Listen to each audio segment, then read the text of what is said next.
Good morning, good afternoon, or good evening, wherever you are listening.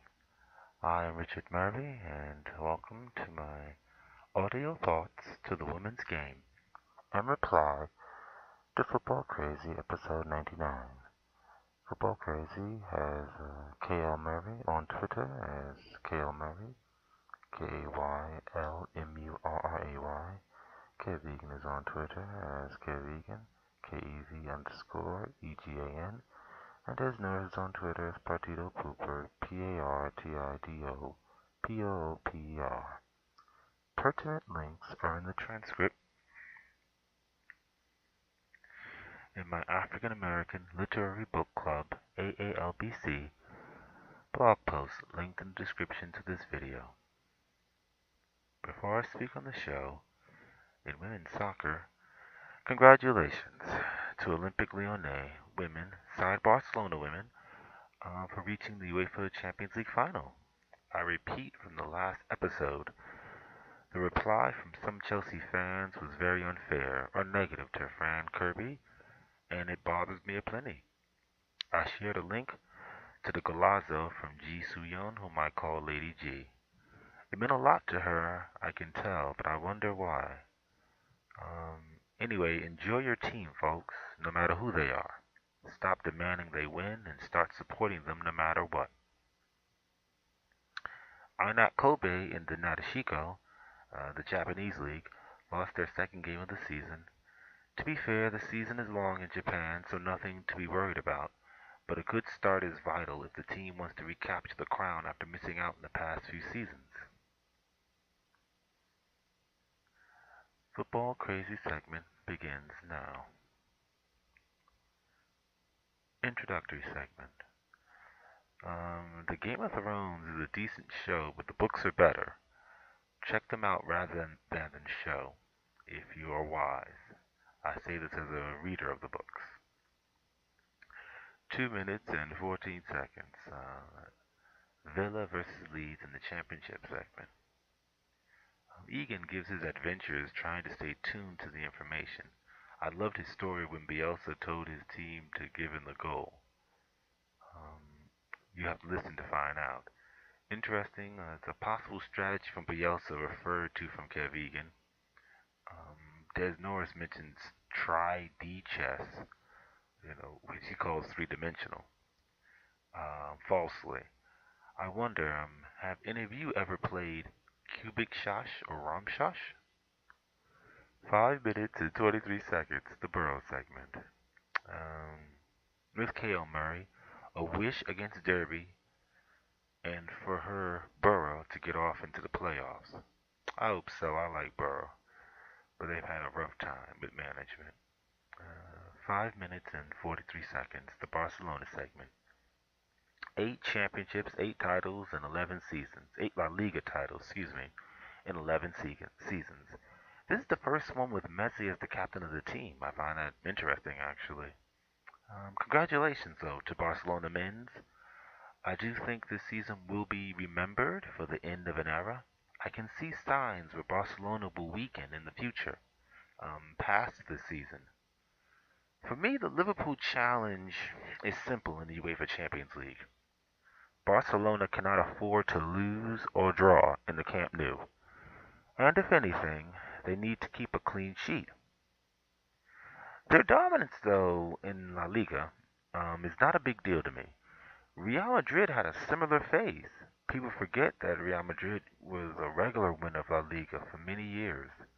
Ajax, a similar phase. Most teams that have some sort of global profile had a time of dominance. Santos, Liverpool, all had those times. The question is, when they don't, who will be Barca fans? Fandom today is success-based, not team-based. It's a good position from Kev Egan about the fatigue in Liverpool. Trying to win UEFA Champions League aside the English Premier League with only a few games to go and every single one a must-win will be a test. And I've said it before that Klopp's teams, in prior editions, I've said that Klopp's teams, they always flail away. I just don't think you can play that electric way and just win all the time. You're gonna have those huge dips, and when they come, they usually come at the end of a season. Valverde is a great coach, but he has done it absent the high speed, high quantity passing style and Klopp Guardiola, and I think that's to be rated higher and is definitely underrated. 11 minutes and 4 seconds, the PSG segment. The attack of PSG has never been bad, from Zlatan to Neymar, but the defense from PSG is not as good as it was originally. PSG had Ancelotti first, then Laurent Blanc. Proper defense first coaches. Then they went to the media loved, not trophy earned Emery and Unai Emery, and Thomas Tuchel. The problem isn't the players, it is the coach's strategy. Kimpembe continually has mistakes that lead to opposing goals in big cup matches. I feel sorry for him, but his turning motion is clearly problematic. But Kerrer and Bernat are not good enough as wide backs, left or right respectively. But the problem stems from Tuchel. He's a man who never won anything with Borussia Dortmund. That for some reason no one remembers that he didn't win anything with Borussia Dortmund. And he was given the PSG controls. In some way, the Mbappe Neymar scenarios, meaning the red card and the hitting of the fan thing, is an example of the mistake the owner made in Tuchel. I don't think a problem is the squad as much as the coach. This summer, the Matuidi Aurier players must come back into PSG. Blaise Matuidi and Serge Aurier were kicked out of PSG, and one for financial transaction purposes, the other one for complaint purposes, but I think both should have never left that team. Rennes' set of players is underrated, and I think that must be mentioned as well. Ben Arfa, Hatem Ben Arfa, is a former Olympic Lyonnais diamond who played for the top three teams of modern Ligue 1, OL, OM being Marseille, and Paris Saint-Germain, PSG, but never had the best times in either team with an ugly segue in England or a revitalizing segue in OGC Nice. Clement Grenier, another former old diamond whose bad luck injuries derailed him from leaving French clubs. And finally, Niang, a Caen player where Pogba or N'Golo Kante came from, but unlike them did not have that breakout season. His largest moment a miss while in AC Milan with a kind of an open net, I think. That has left him a journeyman in Italy, usually loaned out in France as of late. Those three players played greatly, but also had a chip on their shoulder a bit, each having a career unfortunate in all earnest. I hope each can get a good higher money post after this important win. 18 minutes and 11 seconds, the Real Madrid segment. Zidane is vetting out the team wisely. I disagree to the three panelists. You can learn a lot about players when they have no trophy to earn, and they must win games simply to win in the shirt. If Navas does go, which I hope he doesn't, but if he does go, I hope he goes to a team like Shanghai in China. A big team in China, if Zidane must let him go by the owner's move. I agree to Kay. Bale must go to somewhere he can be loved. CR7 loves Turin, where Juventus de Turin play. For the fan base and adoration, proper fans. But I don't think England is the answer. Southampton, Tottenham, Real Madrid, and next need to be a club that can afford him, that can also naturally be in contention to uplift trophies. I think he can be great for Atletico Madrid if he was affordable, but based on affordability as well as current situation being trophy lifting, I say Bayern is the best bet. But Bayern is not run like that. 25th minute, 21st second. Italian Serie A segment. Allegri for Juventus broke his cool, but it is the fate from modern media to heckle those who do not succeed. It is hard to handle it kindly or positively throughout a season. I like the photos between Icardi's side his wife, who was also his agent. I linked them in the transcript. I don't think they're tasteless. I mean, a couple should be able to express themselves. 27 minutes and 47 seconds. English EPL segment. Gary Bailey said that De Gea needed a rest, and he was confirmed as being correct in his assessment when De Gea made that miss. You know, his mistake, De Gea's mistake, excuse me, in the match against Chelsea proved the need. The shame is that Chelsea are defensively porous the entire season in their goal to defend through possession, based on Sarri's system. Something I have never seen done well in another team outside Barcelona when they had Xavi in them. Post Xavi, I haven't seen any other team actually defend through possession appropriately. Kane made a great point about Ole. He keeps referring to the Sir Alex Ferguson, but doesn't act the same way as Sir Alex Ferguson did. Sir Alex Ferguson would bench players, very quickly the second they dropped in quality. Ole can drop De Gea for poor performance if he is a coach acting in the same way as Ferguson. Kev made a good point in parallel. De Gea has been in the defensive cauldron for a long while. So we'll see what Manchester United do over the summer. 36 minutes and 3 seconds. Fourth place segment. In Italy, Spain, and England, the fourth place is up for grabs. I will say for certain that it will be down to the last day. But I'm going to make one point about Leicester, who's not in the fourth place running strongly. But people forget, Brendan Rodgers was the one who started the Liverpool electric attacking era, not Jurgen Klopp. Many people are making it seem like it was Klopp that kind of started this ball moving, but it was really Brendan Rodgers, and that's underrated. 39 minutes and 2 seconds. English tabletop flight segment.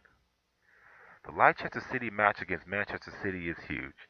Brendan Rodgers, if he forces a draw or loss while coaching Leicester City against Manchester City, he will have to be deemed a great coach for Liverpool, even though for many Liverpool fans, they see him as a near than.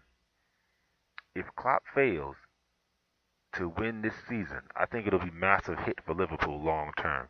Because you have to say to yourself, if you can't win under Rodgers' best season or Klopp's best season, then maybe it's never going to happen. 40 minutes and 54 seconds, the German Bundesliga segment. Dortmund and Bayern are both lagging poorly at the end of the season. The failure in this season from Bayern is their instability. Plain and simple. A big summer is needed. 43 minutes and 13 seconds, the MLS segment. I love the Ray Hudson audio clip where he mirrors the lovely wise sage, the little kid, I think he's like 10 years old, in the La Liga commercials on beIN Sports. It can't be soccer. It's got to be something else. I love how Ray Hudson says it in his wild yelling way, lovingly wild yelling way though. To MLS, the fact that Zlatan went to apologize to another player for anything for me is just stunning in itself. I wish I could have been flying the hall for that little discussion. I love the shout out to Dominique Wilkins, former Atlanta Hawks great. I loved him. His career had an unfortunate nature when it comes to illness by way of injury to his ankles. But he's really a great player and is underrated. He really was a comparative to Michael Jordan during his time. 46 minutes and 7 seconds. They had a Liga MX. Liga MX is a league in Mexico, but it's gonna have. I'll be very interested in seeing the CONCACAF Champions League final concerning that. Actually, that's coming up soon. This week, I think, is going to be one of the matches. 46 minutes and 56 seconds. The Turkish Super League segment. Istanbul Başakşehir did drop points, but Galata Palace did not win, but drew, and I was very upset at that result. They really needed that, real puncher's goal, and this didn't occur. Thus, Galata retained second, but all is to play for in the next two matches, which I advise everyone to look at. The two biggest matches are going to decide the title. Galata Palace first face Besiktas, who's third place. So that's second versus third at the current table ranking, excuse me. And then Galata face Başakşehir, Istanbul Başakşehir. And currently that's first versus second. So I'll be tuned in. I hope all of you will be. I think it's going to be a wild ride. I expect red cards and some sort of mental breakages at some point because the drama, the passion, the heat will just get to some players. So go Gala to Palace. 48 minutes and 48 seconds. Power ranking segment. 10 is Sheffield United back into the top flight. Kay sang part of their song, the Greasy Chip Butty song, forgive me, which is backgrounded by the John Denver hit Annie song. Whenever I hear that song in modernity, John Denver's, I think of the commercial about nature where the woman is crying. Now I have the Sheffield fans chant and her crying combined in a way. Make sure you check the YouTube link in the transcript. 9. Gary Bailey's Twitter awakening. I won't link his Twitter on De Gea, but I am happy like the panelist that Gary Bailey's using it. I think he'll use it wisely, you know. 8 is Virgil van Dijk, Player of the Year. Raheem Sterling, PFA Young Player of the Year. Congratulations to both of them, completely. Congratulations. Even though Kev made a great stat attack, Manchester City has never won the Player of the Year. And that coincides with something I derived after I read an article by Richard Keys. Thank you, Kev Egan, for informing me. I read that what Keys wrote, and his points are valid toward legacies at Manchester United or Liverpool in comparison concerning Ole Gunnar Solskjaer, and the boot room, or Ferguson himself, using as a binder the great, in my view, and it's rare I call anyone great, Brian Clough. Please look at the link in the transcripts. Supported by things only Mourinho knows that the media is gagged from saying when Mourinho was at the beIN Sports in Doha. The video assistant refereeing mechanism used in England or the choice before the end of the season, having modern communication tools to vote for the player of the year before the season ends. The need to change the times that the player of the year if Liverpool is clearly needed if Liverpool end up trophyless. I mean, if Liverpool end up trophyless, does Van Dijk really demand the player of the year? Shouldn't it be Raheem Sterling? That should be apparent. But it proved how popular, in my opinion, Manchester United, Arsenal, Liverpool, Three Red Lions are in the English media landscape. You know, technologically, Keys is correct, but I sense a media community that is based on old popularities that has never died. 7 is CR7, Cristiano Ronaldo, 600 club goals, greater than Messi in speed to reaching. 10 season, 60 goal mark. 6 is Stephanie Frappart, the first female referee in Ligue 1 in France. 5 is Coach Paco Jimenez for Rayo finally beating Real Madrid in his life, that he coached. 4 is the UEFA Champions League, Europa League, CONCACAF Champions League, Cobo Libertadores. I'll also put in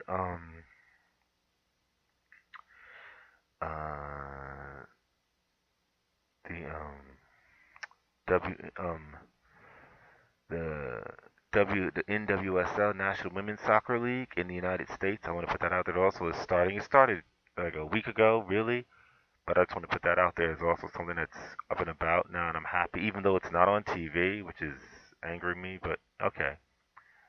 3 is Montpellier, captain. He's 42 years old, getting 1-year extension. 2 is Valverde, back-to-back coaching leg titles. Happy for the coach. I think a wise man. And 1 is Messi, the substitute. This particular match he scored, and Barca won the title. He scored or assisted in every Camp Nou game this season. Congratulations to Messi and his adorable family.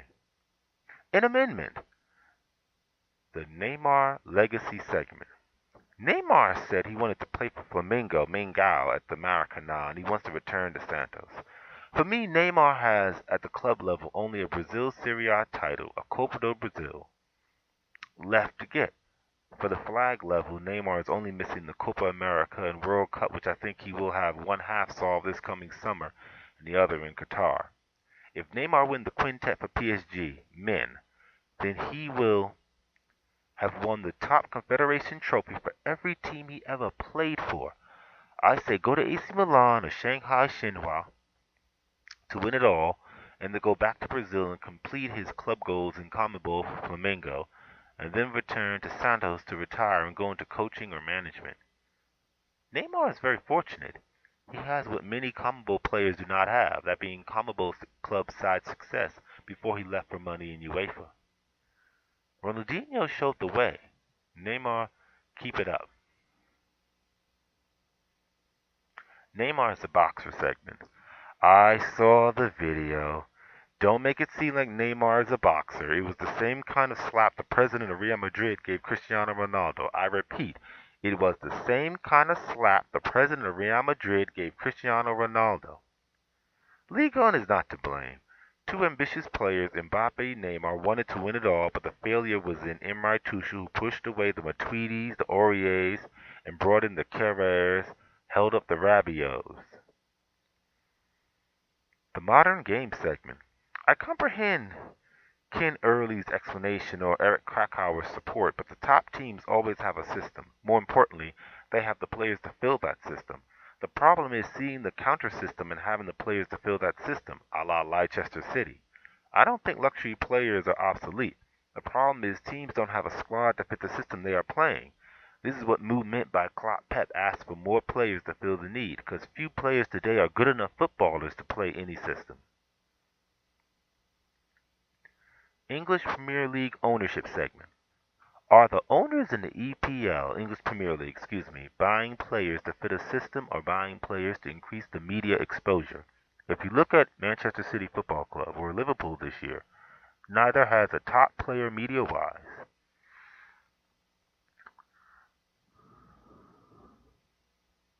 Thank you.